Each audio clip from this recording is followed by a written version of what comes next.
Well, good evening, everybody. We appreciate your patience, and we'd like to welcome you to the finale of our Chopping It Up series. We got two very distinguished gentlemen here. Our moderator this evening will be Mr. Ryan Stewart, and he has a podcast called Deep Conversations. And Ryan is quite erudite. He's very intuitive, and we think that he will create a scintillating conversation with Mr. Davidson.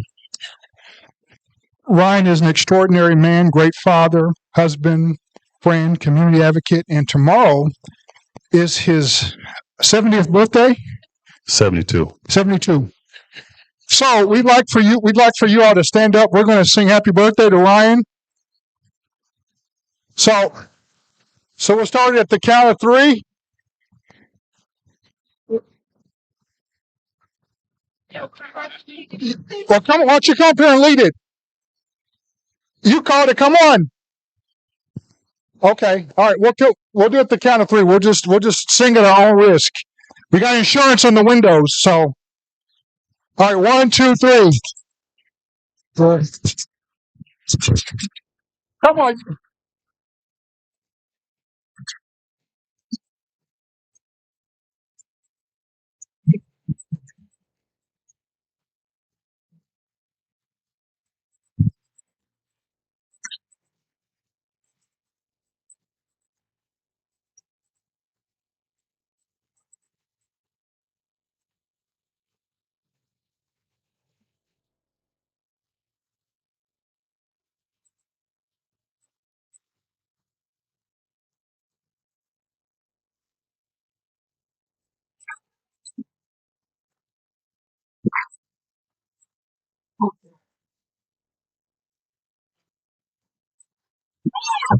So there will be cake afterwards, after the event. So you're free to welcome yourself.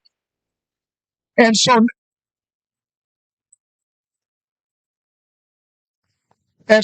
then today is Tommy Davidson's birthday. So get up on your feet. We got to say happy birthday to him. Mr. Davidson, come on out. Welcome to Wilmington, Delaware.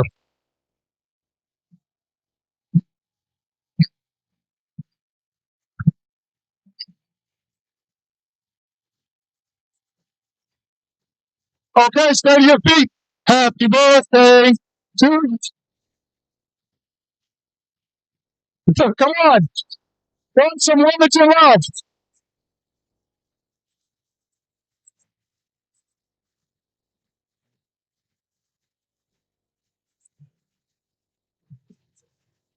Come on.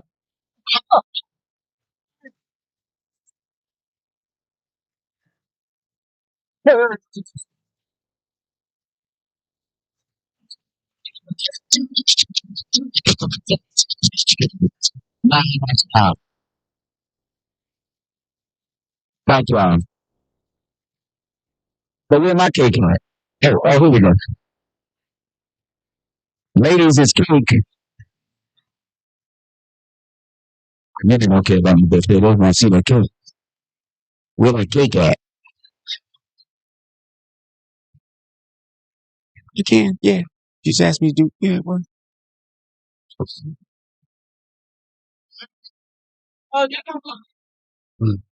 Yeah, Mr. Canvas. All right. I mean, my new place.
How's everybody doing today? We before we start, Tommy wanted to say a few words. Oh, yeah, yeah. Well, thank you, first of all. I'm glad to be here. I didn't really expect this. Um, Y'all make me emotional up here. Um, I don't know. It just reminded me of DC where I grew up. You know, it was all people together. Spanish, white, everything. They trying to change something. It don't make no sense to me, but the people are the people. My mother used to say, the people united will never be defeated. And she meant it. So I'll say a little something. I'll tell you a little bit about myself before we start. Um, I was left in the trash as an infant in 66. So I was 18 months old. And I was found by a white woman in the trash randomly. She just happened to be there. Her and her husband had worked for the civil rights movement. When Kennedy addressed the country and said, as a white American, will you be able to say that you did something about the race problem? So they were meaning white people where there actually is in this world. And all white people don't hate black people. And I found that out just through my family, and they're not the same either. All of them not the same. So I didn't know I was black.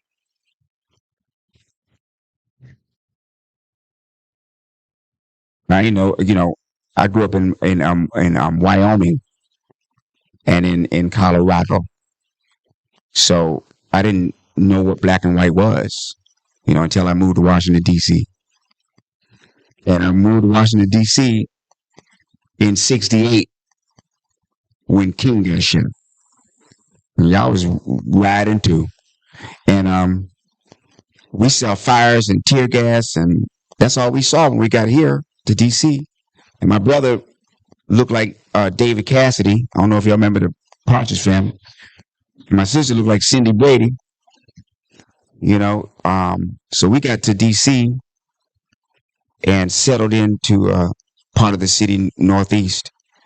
And one of the women told my mother that they were at the swimming pool and we can go down and play with the black kids or whatever, right? She didn't say black, she said the kids. So we went down there, and the black, I can say black now because I ain't know, but all the brown kids whipped our ass like every day. And they were saying, beat the white cracker's ass and beat the white cracker lover's ass. And they were doing it too. We had to run home, and I was fighting since I was 5. So I finally went to my mother. I said, why do they keep calling me a white cracker lover? Because I like graham crackers. White crackers kind of dry. You got to have water with them or tuna or something. Graham cracker, you got some apple juice, you in business. So she said, that's when she explained to me colors. She said, well, that's what people your color call people our color when they don't like them. And I was like, well, what color am I? She said, well, you're black. I said, I'm not black, I'm brown. Y'all crazy. I learned because I learned my colors from the crayons. She said, well, that's what we call y'all anyway. I thought that was the stupidest damn thing I ever heard in my life. And so, because I thought we were like animals, because I grew up on farms and in ranches, and I saw a cat would have kittens, and it would be a black one, a gray one, a speckled one, a brown one, or a horse could have a colt. It could be a black horse and have a white colt. So I thought whatever we were like animals. So we moved from D.C. because it got so rough and we had to fight so much that we moved to Wheaton, Maryland, which was all white. That's the first time I heard the word nigger, because grown white men were chasing me home. I'd be on my bike, they jump out of the truck, kill the nigger. Running through the woods, getting home barely. They throwing stuff through the window, shooting through our window. Nigger this, nigger that. So I went to my mother. I said, who are these niggas? We got to stay away from them. You know,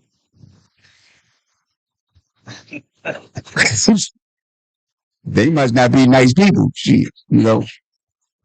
And she said, well, that's what people our color call people your color when they don't like them. And I ain't like that at all. And I said, well, what color are y'all? She said, we're white. I said, y'all not white. Y'all like peach. Sometimes the crayon said flesh. That was scary.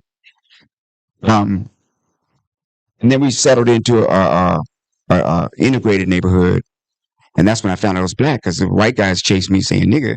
And then the big black teenager stood behind me and the white boys ran the other way. I've been black ever since. You know?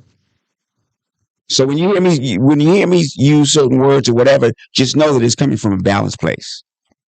You know, my grandfather, who was a white man, I used to be on the ground as a kid playing cowboys and Indians. He'd get down with me and say, well, you get to be the Indians because they're the heroes. You know, and all cowboys didn't kill Indians. You know, so that's what I was raised with from a white family. My mother used to like to come to the school and raise all kind of hell. Because in first grade, I put up the Black Power fist. You know, when they said, you know, we're going to learn the Pledge of Allegiance. And I was like, you know, and they said, well, you think you're funny. And they took me down to the principal's office, said he thinks he's funny. And my mother came to school. I couldn't stand she come around because she started everything. And so she rolled up in there. What's wrong? You know, he put up the Black Power fist during the Pledge of Allegiance. And she said, well, that's all he knows about himself. You know, he's been taught that, you know, from the James Brown song. You know, say it loud. I'm black and I'm black. Say it loud. Say it. Shit. Y'all too, come on. Say it loud. Right, see? We ain't heard that in a long time, have you? So I learned the Pledge of Allegiance. But she was my teacher. You know, she taught me about race and all that stuff because she was focused on the human race, man. And to take me into her family, she had to be hip in the first place. You know, we'll go to school and me and my sister would be late. If we were late to school, we had to sign up for detention. You know, so I would have to go sign up for detention, and my sister got to go to class. So here come mama to the school. Yeah. Because my daughter gets sent to class and my son got to go to detention. And they said, well, we didn't know that was your son. She said, that shouldn't make no fucking difference. Okay? She said, you know, you treat them fairly. But then she took me to the park. She would have these talks with me, boy. And she took me to the park. She sat me on that bench, boy. She said, let me tell you something right now. She said, if you want to be successful in this society, your sister can be late, but you can't. And I was about ready to cry because I was like, that's not very fair. But she just taught me those truths. And so out of that, you know, when I did realize I was black, and I did a lot of reading when I was a kid. She knew I could read real good. So she fed me all these books. She gave me Lena Horne's autobiography. She gave me what is this? Claude Brown's book. She gave me Bury My Heart at Wounded Knee, which is about the Native American dissemination. And she gave me Malcolm X. You know, so before she gave me the book, she said, I want you to know something. She said, all white people ain't the devil, you know. I said, I know that, Mom. And then I read the book. I was like, well, I don't know. You know what I'm saying?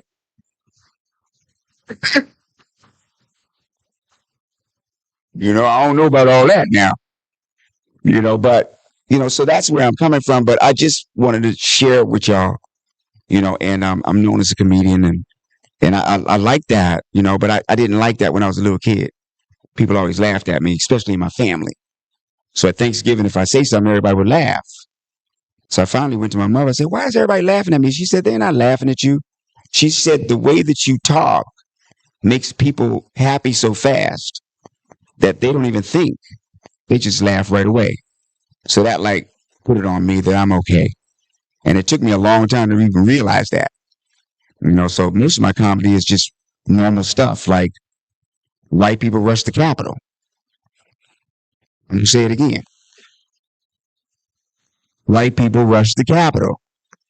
Why we ain't talking about that? That was the biggest day in black history. Every black person watching TV was like, look at these niggas here. You never to call me a nigga. They're your niggas.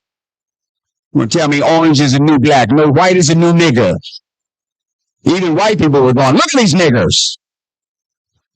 They can't be real niggas because they rushing the Capitol. That's my only joke I'm going to tell you next.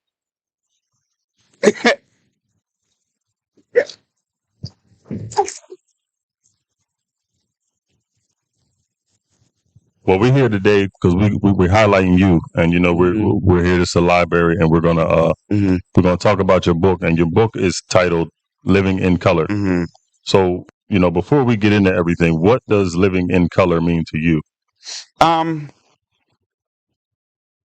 It's a spiritual thing. I came to who I am at this moment. With varied experiences. With trying to learn what's going on in my visit here on planet Earth, because I had to take it back to basics because I was a confused child, because I would have, my brother, I grew up in a neighborhood where everybody had like 5, 6 brothers. I had one brother and he didn't fight, and my sister was I had to protect her. So we gonna whip your sister white ass. And I'd be like, no, you ain't. And I'm fighting 6 girls as 15 years old. I'm 9.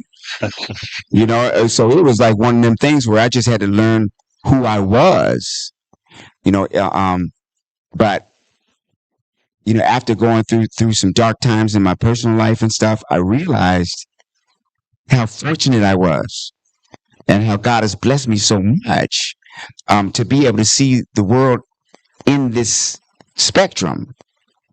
So I end up, it can't be a coincidence now.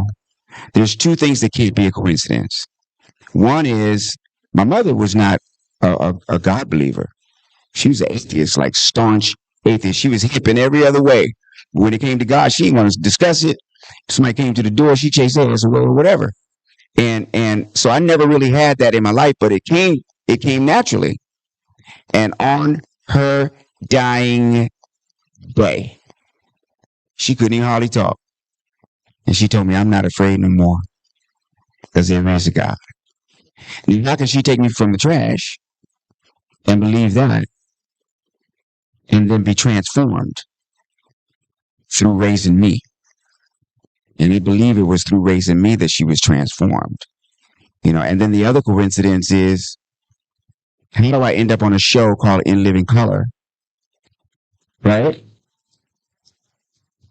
I mean, this can't be a coincidence that I end up on that is the one thing that forged my whole name, for all the talent that I have. It's what it gave me a place to be, and I got to be in my profession and got to do the things that I do because of this show In Living Color. And then I realized I've been living in color my whole life. So it was the appropriate name of the book, was Living in Color, because there's so many incidents, so much awareness that came from being on both sides.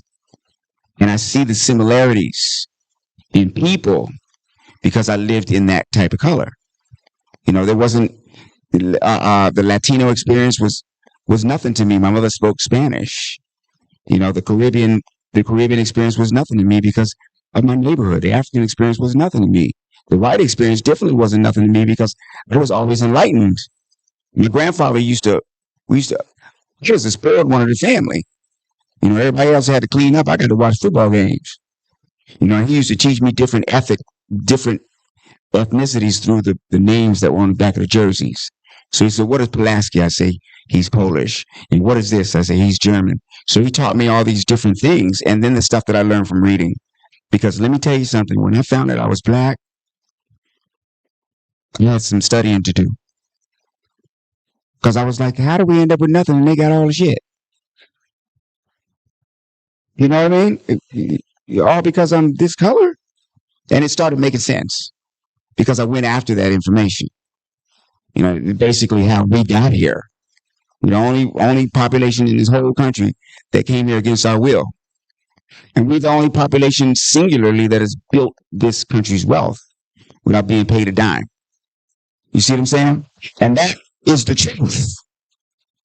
That is the truth. And I ain't wanting no I don't need reparations because my great grandmother and grandfather are the reparation because they brought me here on full faith. So I'm on full scholarship on planet Earth. I got a passport and I go anywhere I want to go. And they're the ones that paid through their blood, and through their toil. So In Living Color was appropriate. I want my reparations. But when you talked earlier, when y'all moved to DC, Mhm. and that was a time when Martin Luther King, had been killed. Mhm.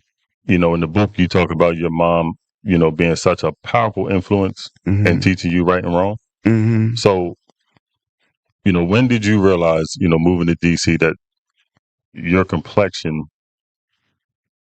meant something totally different from what you was taught inside the house in the outside world? Just the experiences, just what I went through, Mhm. and just seeing how uneven it could be. And even we can be like that. Mhm. I fought, I might as well be Ali. Because I fought so many black people you wouldn't even know. You know what I mean? Over the fact that they were hostile towards my family. But why wouldn't they be? Lord have mercy. You look at the history, and if a group of white men came over here, you better hide your children. It's just one of them kind of things where that's where they were. They were conquerors, and they're gonna have it the way that they want it. That's not all of them, but that's what we live under, and that's the truth of it. And it's not a black person that taught me that. It's life that taught me that. This is the human race versus mankind. The human race been going. That's the Chinese, Europeans. That's every single Homo sapien on this earth racing for resources. Who's gonna have the fresh water? Who's gonna have the food? Who's gonna have the education? Who's gonna have the technology? That's the race. But the race don't pay us dividends because it's about a couple of thousand atom bombs. It can blow the whole thing away. So it's not about a human race. It's about mankind. If man ain't kind, we gone. So that's the way I got to see it. And that's what came out of the whole thing for me. There's no shame in the game me saying I'm African American because I am. Just like ain't no shame about being Italian American or being a Jewish American. There's no shame in the game. But the way that the media spins it, the headlines read wrong. Like let's say white man was racing a black man. Black man had a steel ball and a chain on his ankle, was holding the baby, and the dog was chasing. And then they run.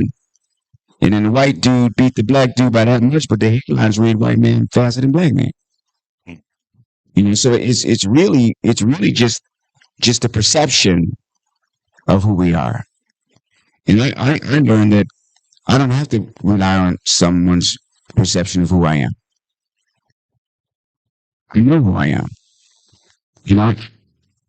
And it's not like I'm some magical creature. It's just that I sought the knowledge. I sought out the knowledge. It's nothing that they don't know. Why do you think they so uptight? Because they know it. And so, it's just a small group of them that control the whole thing. And they looking at me going, who's this black man talking about what I did? I did it. I know I rubbed him on his head and put my foot in his ass. Why you telling me unless you want me to do it again? And that's the attitude. You know, anybody that's willing to drop bombs on people and do that stuff, that's extreme stuff. You're not in the world battle. When I get mad at another country, what I'm gonna do? You got helicopters, you know. So I look at it really simple, and I look at it that way because it's love. It's the love on this planet that's gonna save us. It's not the hate, you know. I believe the good Lord sent a lot of messengers, and we ignored it. And we know now's the time. We know now's the time, and that's why you know, fear is back. Fear is back and we ain't scared of nobody. We're just scared that the people that got all those big toys are going to use them. You know, there's a few people out there that think that we're going to actually survive a World War III. They ain't learned their lesson yet. Millions and millions of people died. They only ignited one bomb or two. There's thousands and thousands of those things now. So the fiber that's keeping us here is something that has always been here. You know, and this goes back to, you know, a human race. You know, at the very beginning, if one tribe had the apples and the other one had the cattle, we give you some apples, you give us the cattle. Now they took a little piece of rock and said, this represents an apple and cattle, but you can't eat it. You know? So I wanna fast forward a little bit because you know, in the book there's a couple of chapters that talks about your comedy and how you started. When did you realize that you were funny? yeah. Mm-hmm. I always knew. I mean, I came from a neighborhood where, you know, you wasn't funny, you might catch a bad one. So, you know, I learned how to be funny real early, not because I had to, but because I love it. Because I love comedy, man. I love to laugh. I come from the people that love to laugh, man. I mean, that's the thing. The magical thing about us is that we can take a licking and keep on ticking. You know what I mean? And we laughing all up, laughing, and the joy is there. You know, how I found out that I could be a comedian was my friend Howard, because Howard grew up with me in the project I grew up in D.C. And Howard had 10 brothers and sisters. They were poor. They used to have moving blankets on their bed. That was their blankets. They used to eat in shifts. I ain't lying, you know, and we grew up rough. I mean, his father beat his mother so bad she'd be crawling down the hallway bleeding naked. You know, and the whole family out there putting her in the ambulance. You know, just the stuff that we seen.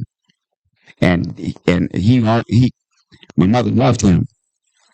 And he'd come to my house on Christmas.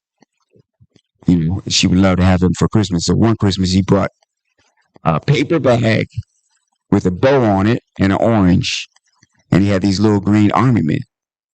You know, and my mother, she crazy. She said, come here. I said, what does she want now? She said, give him one of your watches. I was like, I ain't giving him one of my watches. Why? She said, because you have two. She said, your grandparents gave you one and we gave you one. So take the one you like and get the other one to Howard. I was pissed off. I was like, get out of my house. You know? But Howard was the one that turned me on to comedy. Because I got a job at a Ramada Inn as an assistant chef when I was like 18. I called Howard. I was like, man, I got a job at Ramada Inn as an assistant chef. And he said, you're the stupidest motherfucker I ever met. He said, you can be the biggest star in Hollywood. All you got to do is start. And he turned me on to he had asked the manager at one of the worst strip clubs in D.C. to put me on stage. And he did not leave me alone until I went down there. Finally, I went down there. The dude looked at me up and down. He said, you have 5 minutes. I looked at Howard. I said, well, what am I supposed to do? He said, I don't give a fuck what you do. Say something. And I went up there and they laughed right away. And I ain't stopped since. That's how it started. Mm-hmm. I want you to go in a little bit of detail with this one because in the book you talked about the comedy show that eventually changed your life, and that was when Keenan Ivory Wayans was sitting in the audience. Talk about that a little bit for me. That was, when I left DC, I was only in DC for a year doing comedy, and I blew up so fast. The next thing you know, I won the Apollo, and a friend of mine who turned out to be my manager took me to New York, and I won the Apollo. I won technically. I mean, I didn't win technically, but I won. It was down to me and the singer, and he said, "Who you want? You want Tommy Davidson, Washington D.C., or you want this guy from me?" So I lost. But I really won. And he said, "Do you mind if we went to L.A.? I'll pay for your plane ticket for a week. And if you like it out there, would you let me be your manager?" So I went to L.A. not knowing nobody. And I met Keenan, Robert, all the comics that were out there. And I basically kicked everybody's ass. And they were like, "Ooh, who is this?" And then I went home. We saved money from our job, got 3 months rent ahead of time, and got in this Nissan Sentra, my big old TV, like a fish tank, and my clothes in a glad bag, and went out to LA. And that's how I first met Keenan. But it was 3 years later, when Keenan asked about me auditioning for A Living Color, and I didn't know what it was. So I said no, because I had been really the hottest thing in town. So I was starring in Eddie Murphy's TV series Coming to America as his little brother, and had all these opportunities that went down the toilet real fast. And so I was tired of that, and we were just back in the clubs just doing comedy. And my agent said, "Why don't you try and do it? If you get it, you get it. If you don't, you don't." So I did it, and I got it. And it was the night I bombed. I didn't do too well on the sketches because I didn't know what that was.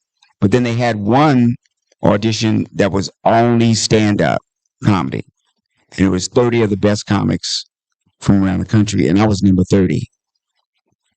And I was like, "Bring it, bring it." I was eating minute rice. Shit, I was eating sizzling. You remember that? Yeah. Yeah. I was eating sizzling and Wonder Bread and hot sauce. I was taking the bus from having a car. So I was like, "Bring it." And I got a standing ovation, and Keenan said, "You got the show." That's how it happened. I'm a big book reader, but I couldn't tell. If you liked Keenan or if Keenan was like, you felt like he was suppressing your talent. What was that? That's just competition, and that's just how it go. You see Amistad? Remember that we were in the hull of the ship and so damn hungry, they just put one scoop of oatmeal in our hand. And we there defecating, periods, just there under the ship. Don't know where we going. And we get that oatmeal and we trying to get every single drop of that, and the person next to you trying to get it. That's just a derivative of that behavior that's left in us. Truthfully. But Keenan is a beautiful person, and based on the circumstances, this is the capitalist way. It's all about competition. And without him, I wouldn't be here. But there was just a certain suppression that came from him for a certain event that I had, and he didn't have my back. I didn't feel. But things go into balance, because when I ran into drug problems and stuff was happening to me, and I was having a hard time, he treated me like a brother. He said, "Go take care of yourself." So it's always two sides to it, At any job you work at, you just work there. Your friends are your friends. You may find a friend at your job that you get along with, but it's just a job. So when y'all go home, you with your friends or whatever. Sometimes you come back to the job, you don't know each other like that. You know each other from the work, And so we had that relationship too. But all told, I co-wrote this with another person. There's no excuse, but sometimes they took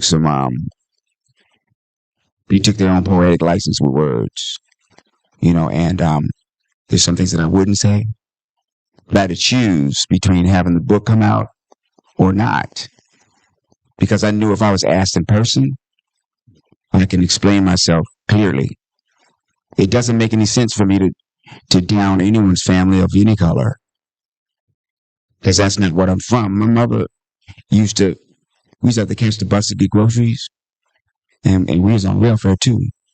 And man, we come home with them groceries, and she started giving food to people on the way up the stairs. I'm like, what are you doing? I mean, sardines and salad croutons and shit. You giving a whole jug of orange juice to Ben. He ain't even old enough to carry it. And she looked me right in the face. She said, "You don't tell me what to do now." She said, "Do you have what you need?" I said, "Yes." And she said, "Now." There it is.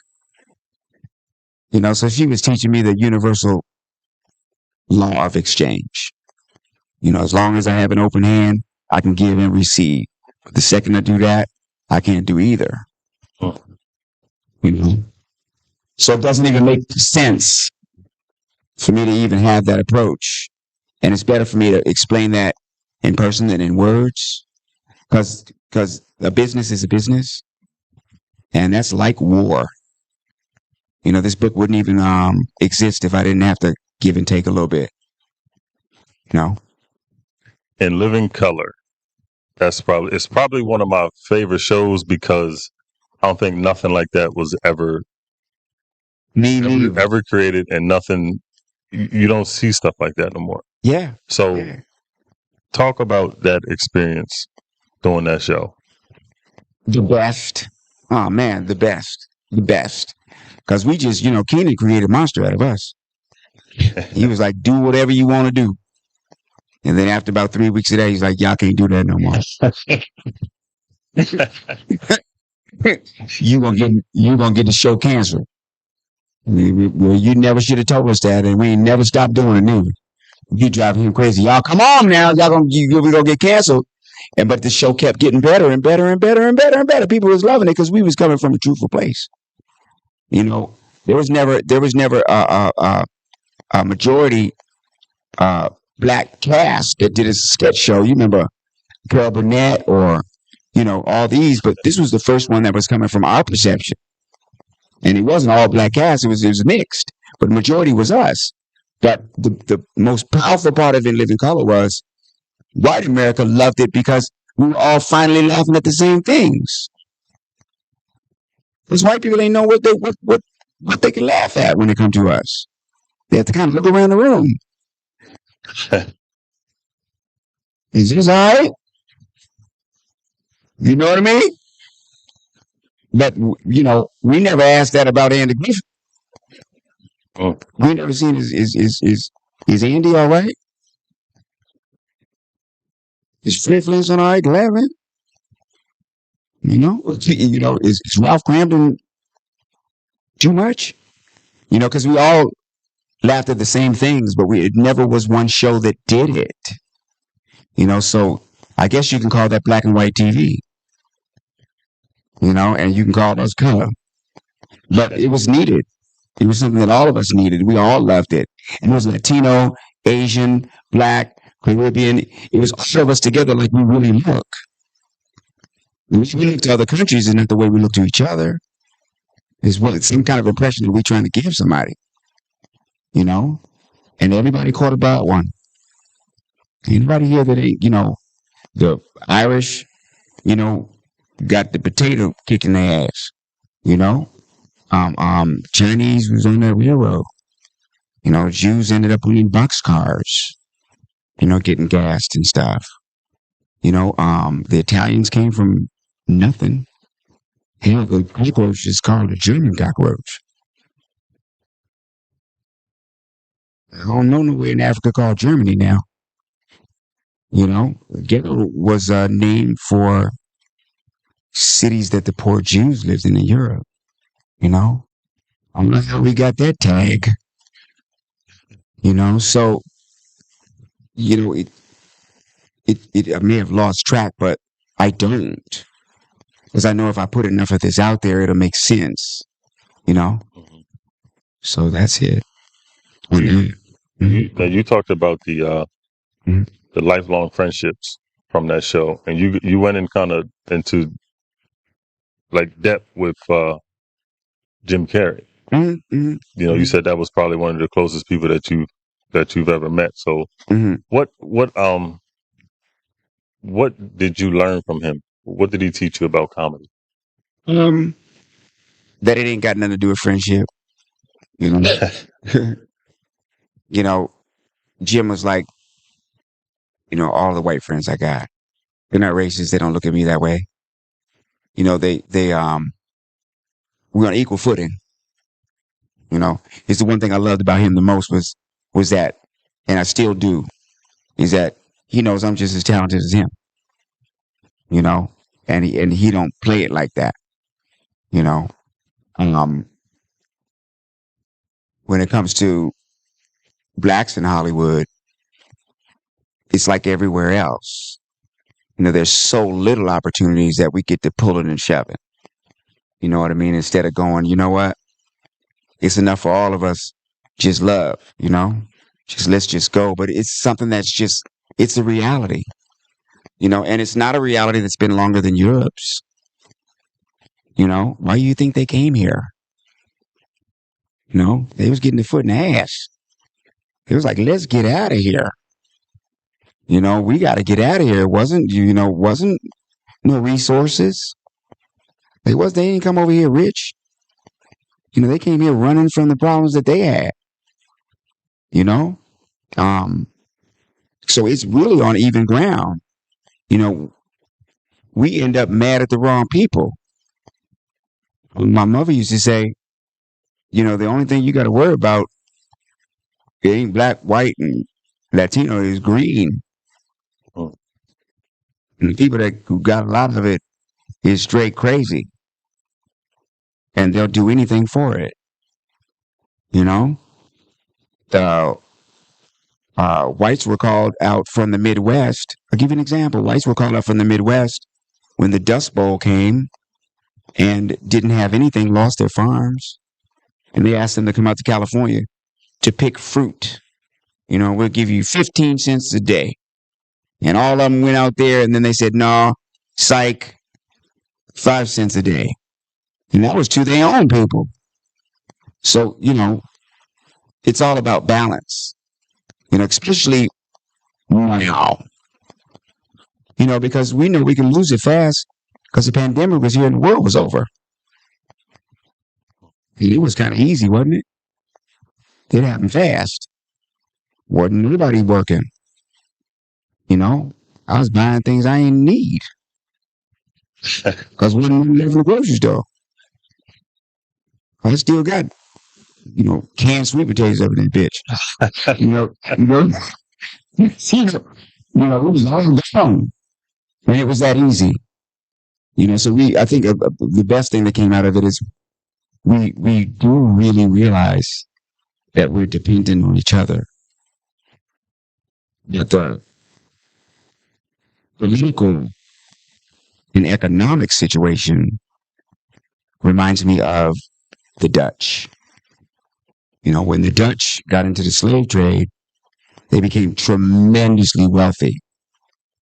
But then the people who had all the money got into politics, and they didn't care about people. So their interest is in their bread. And that's what I feel. This is subjective. That's what I feel is going on now. It's the richer corporate that is in positions to dictate what a woman gonna do with her body, to dictate, who gonna get health care. What they care about that, And so, we come out of that situation, but there's a lot of money lost from the ones who had it. So you go to the grocery store now, and you be like, hot dogs, wow, how much? They just getting their money back. you kind of want to switch gears a little bit because there's a chapter in the book that's called Alien Abduction, and I didn't know where you was going with it at first when the chapter first started, but then you kind of went down the whole of your of your addiction and everything like that, and I think that's, to me, I think that's one of the most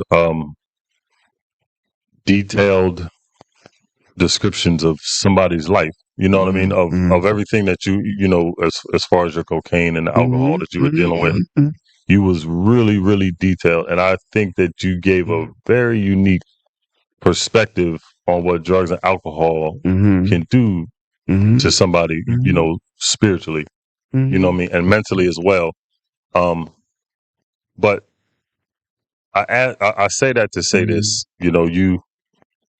from you being little Tommy to Tommy today, what has your life taught you mentally and spiritually about yourself?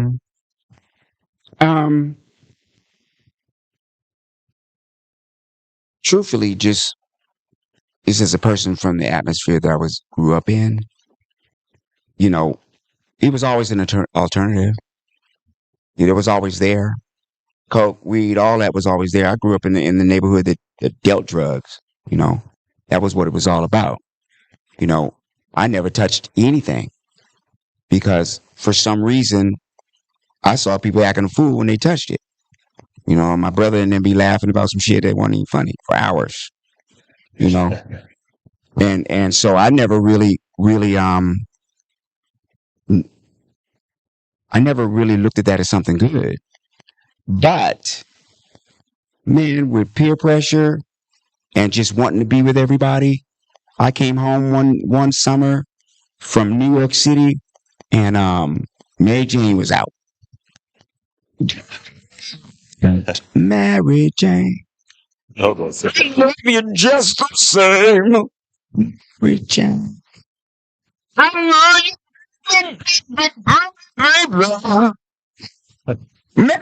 Don't play games. So and all of the out there smoking. I was like, I'm gonna try this, man. You know what I mean? And it was a little period that I went through, and it wasn't nothing not normal about drinking and all that stuff. It wasn't until later on down the line when I was doing that to mentally survive and spiritually survive. And a knee-jerk reaction to me not being able to control my feelings, not being able to control my environment. And a lot of it had to do with shame that I didn't know about. I never knew how much that affected me in the trash. And that's not an excuse or anything. That's just my reality. And also, there's just, I found out that there's a certain kind of real cockiness about being a human being. Because when I'm on the outside, I'm going, why don't you just stop?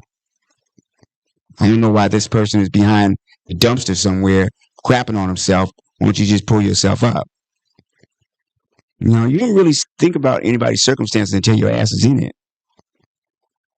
And then that's when you discover that there's something higher out here. Because that comes to your aid. And you start to listen to the people that got something for you in this situation. And I got exposed to faith. I got exposed to humility, because it was happening to me. And there was nothing I could do about it. It had me.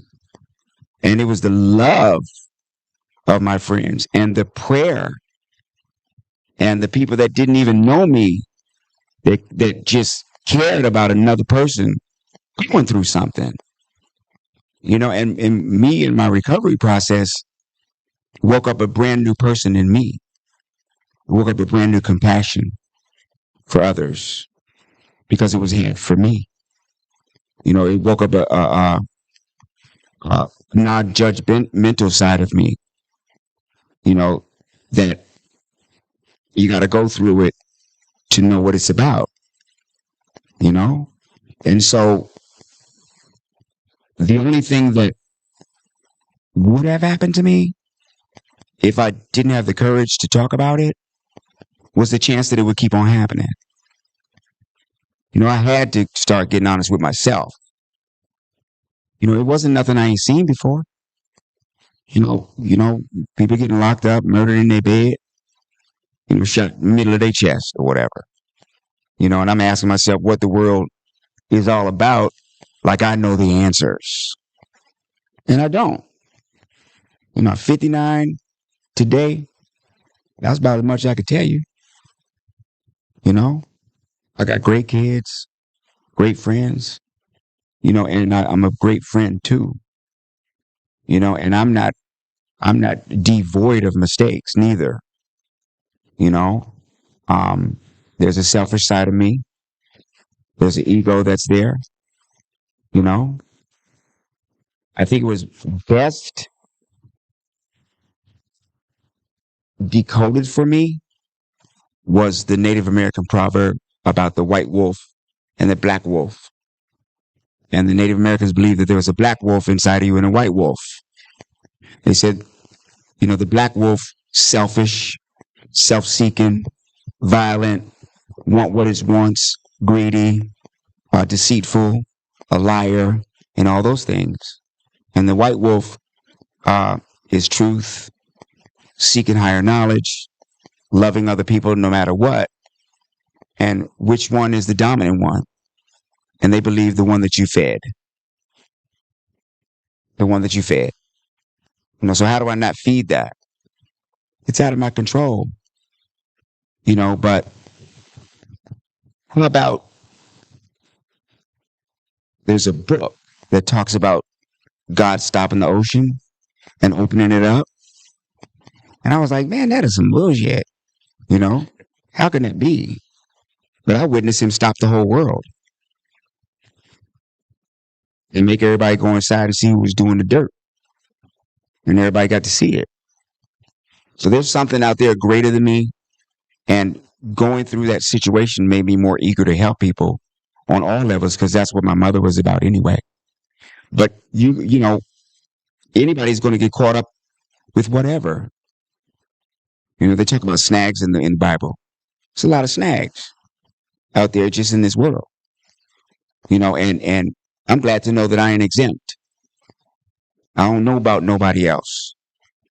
But we're born with multiple desires, and it's how we're gonna manage them. And so today, as I can just talk about now, they pretty under control. And not only that, but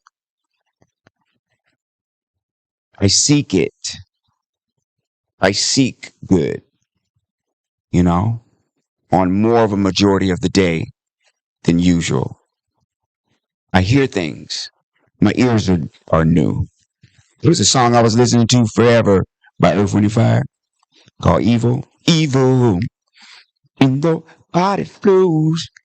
Me and Evil, we about to go. We about to go. We about to go. We about to go. And I never heard this in the song until I was going through a trial. And he said, maybe if we learn to pray, life will give us some shiny days. Ooh, Lord. And my ears opened up. You see? So, all of a sudden, the Beatles' Let It Be made sense. All of a sudden, these things started making sense to me. And my interior started becoming a little more healthy about how I see things. That's all. I stopped thinking so much about myself and started thinking about other people. And as a profession, I was in a very selfish-based business where it was like, you go get what you got to get and get it while it's hot and get it. Get it. Go get it and don't worry about nobody. That ain't work for me. One, I wasn't raised like that. So I was in conflict to the person that my mama made me. So when people ask me what's my greatest accomplishment is that I'm Barbara Davidson's younger son. Tommy, that's all I am. And if you ask me, I can tell you some more. But it's an accomplishment. Now, at this time, we're going to take 2 questions from the audience. And while we're getting that together, I just want you to do me a favor. Can you, I need an impression of Sammy Davis Jr. Yes.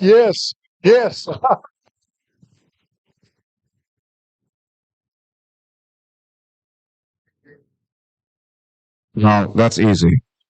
Because all I got to do is just twist my mouth and then kind of cock the eye. Huh. See what I mean? And then that's a done deal. And I can even take this thing out and whack it across the street. I can turn it on Obama. And I can do that pretty fast as well. I can talk about something political that is not political and is not important, but it sounds important. Like, for instance, Kellogg's Frosted Flakes.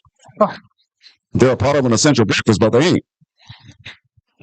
But they're great.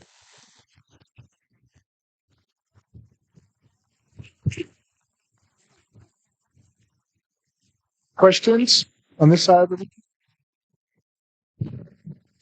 The answer is no. I'm just saying. Good evening. Thank you so much for coming. This was so enlightening. Thank you so much. And I just have a request, which is also a question. My favorite episode in Martin is when you do Varnell Hill. Ooh, Lord.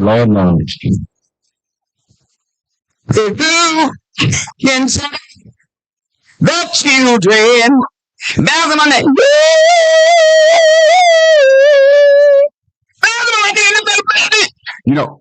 That is a good question because me and Martin are really good friends from way back.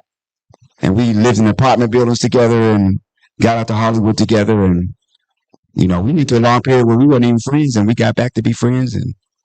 And life will do that sometime too, but we still strong, man. And I was on In Living Color. He was doing Martin. And we still like that. Love his mother to death, his family, they're beautiful. What's the day? Thursday? Yeah, it's a good Thursday, I think. Yeah. Pete all the time, actually.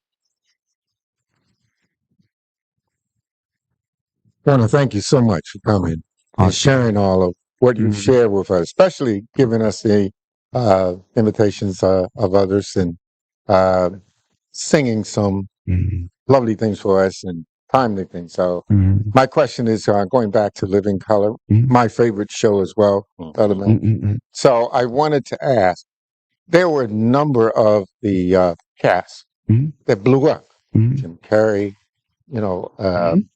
Jennifer Lopez.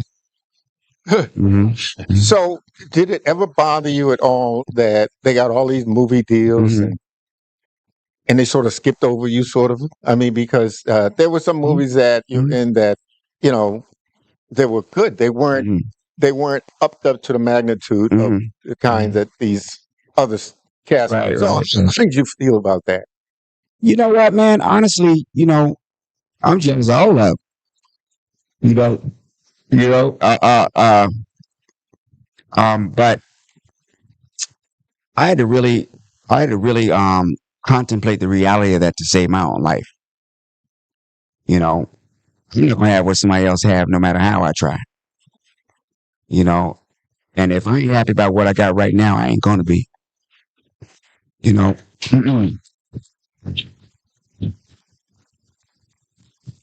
the hard part about that is that, I had to stop looking at the outside of people and comparing that to the inside of me.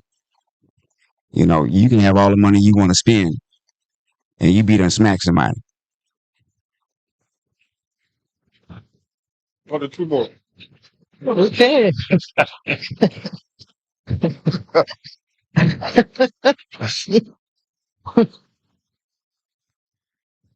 Thanks again for coming tonight. I just saw you on the Dave Koss cruise. It was awesome. You were so personable, and we loved it. Now, this is a little bit of dirt about the show. There were some. Did you ever feel any guilt because there were parodies that were done, and you all were definitely equal opportunity jokesters, but there were a few Black people that got upset because they were made fun of, like Whitney Houston, Janet Jackson. I think Oprah did too. Because she was fucking me too. Any need or any guilt to say maybe we should go easy on African Americans because there usually are not variety shows? Or do you say comedy is just open? If we can make fun, we make fun. Yeah, I mean, it's comedy, you know, and all things ain't funny. You know, people got a different idea of what's funny. And if anybody should be sensitive, it's us. You know, much we done been through. We traumatized in so many ways it don't even make no sense. You know, so, you know, if we feeling a little bit jiggy about something, chances are it ain't coming from us. It's coming from the treatment of us. You know, so we can't never, it seems like we can never be on equal footing because somebody always carrying on about us one way or the other. You know, so there's something to laugh about that's there. You know, and there's something new. You know, let the laugh determine that. You know, but there's realities. Like my brother was a white male who was gay, and he died of AIDS. And in his last days, I went to the producers, and we were doing a sketch on gays and just bashing them and all this. And I asked them, hey, you know, could you keep me out of those sketches on the way to my brother dying? Because my family is real sensitive to that, and me too. You know, and they said, yeah, but then they put me in them anyway. You know, and so I was mad about it and everything like that. But my mother told me, don't worry about that. You know, you got a great job. Go and do your job. Don't try to be no Atlas and put the world on your shoulder. You know, but what's right is right and what's wrong is wrong. But who's going to be the judge? That's the thing about all of us. Who's going to be the judge? You know, so, you know, you got cancel culture and all this other stuff happening because everybody wants their rights and they deserve them. You know, we better watch out for the day the tiger gets his rights because he's going to scratch the shit out of somebody. Because, you know, don't let him start talking and be able to try and get in college and all that stuff and then say something to him wrong in the elevator. You know what I mean? So it's like everybody deserves the right to determine their rights. You know what I mean? But are you going to take that and become just that? Are you going to become a mob of those people that attack people because they being attacked? You know, I compare it to kind of Frankenstein. Frankenstein ain't did shit. It's the doctor. Frankenstein was minding his business. He was dead. The doctor put him out the ground and Igor cut the brain by accident. They put it in there anyway. You know, and he ended up being a being that was very kind. You know, and very loving. But the town people ain't like him because he looked different. You see what I'm saying? But the real Marshall was a doctor. You know, we're all dealing with that on some kind of level. And it'll even itself out as time goes on, you know? Because how can I be culture canceled, when I am culture? I am culture. What are you talking about? I'm Jamaica. I'm Haiti. I'm the Dominican Republic. I'm Irish. I'm all of that. You know, I'm gonna stick up for you and stick up for you and stick up for you. You know? And you know, we gotta watch out for that kind of stuff. That mob mentality. You know, the dude got put up with nails in the foot and the hand. you know, and he ain't did shit wrong. That's who we are. We gotta watch out for it. That's all. Excuse me, language. What? Well, ladies and gentlemen, Mr. Ryan Stewart, Mr. Tommy Davidson, let's give them a round of applause.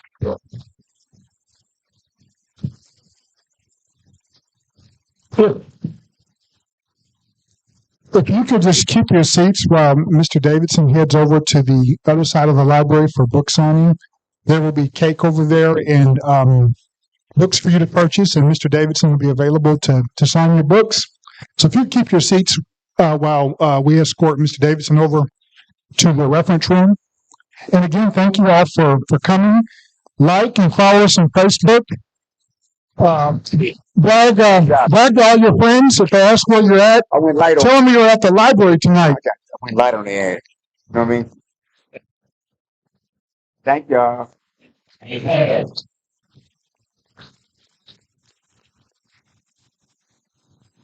Now get out of here. So join us next week. We will have Grandmaster Flash. Are any of you registered for our event next week? Oh, awesome.